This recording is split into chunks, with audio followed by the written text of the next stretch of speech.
শিখা শৰ্মাক কালি নে পৰখিদিনাখন থানালৈ লৈ যাওঁতে এনেকুৱা এটা হাঁহি মাৰিছে যেন তেওঁ বিপ্লৱী সত্তা অসমৰ কাৰণে যেন কিবা এটা সাংঘাতিক বলিদান দি পেলাই একদম নমস্কাৰ কৰি পেলাই গৈছে ইমান নিৰ্লজ্জ তিৰোতা কিন্তু এই মানুহগৰাকী এই ধৰণে যে এই মানে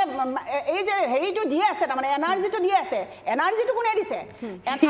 এনাৰ্জি নালাগে জন্মগতে খেলি মেলি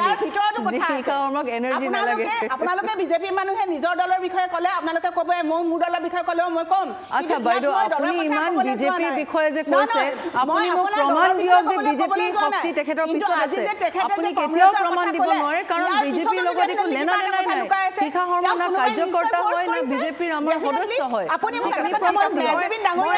আপুনি প্ৰমাণ দিয়ক আপুনি ৰাজনীতিৰ ঊৰ্ধ্বত কথা কওক বাইদেউ আজি অসমৰ এজন ব্যক্তি সত্তাৰ বিৰুদ্ধে তেখেতে মাত মাতিছে আমাৰ প্ৰাণৰ এটা কথাই মই কওঁ জুবিন গাৰ্গক বদনাম কৰিবৰ কাৰণে বিভিন্ন ধৰণৰ এনেকুৱা জুবিন গাৰ্গক বদনাম কৰিব আছে বিজেপি কেতিয়া তেখেতৰ ন্যায় কাৰণে ইমান বদনাম কৰাৰ কাৰণে কেতিয়া এসআইটি বহাই পেলাই চাৰ্জশিট দাখিল নকৰে এইবোৰ বস্তু আপোনালোকে স্বয়ং জ্যেষ্ঠ সাংবাদিকে জুবিন গাৰ্গৰ চৰিত্ৰ হনন কৰিছে পাকে প্ৰকাৰান্তৰে ভদ্ৰভাৱে নিয়োগ কৰা হৈছে তেওঁলোকক প্ৰতিবাৰে নিয়োগ কৰা হৈছে আৰু প্ৰতিবাৰে জুবিন গাৰ্গক তেওঁলোকে কি কৰিছে বেয়া ব্যৱহাৰ যদি আপোনালোকে এটা এক মিনিট বাইদেউ আপোনালোকে যিয়ে নকওক জুবিন গাৰ্গ ডাঙৰীয়াক যিমান যি কৰিলেও তেওঁৰ ভাৱমূৰ্তি কেতিয়াও নষ্ট কৰিব নোৱাৰে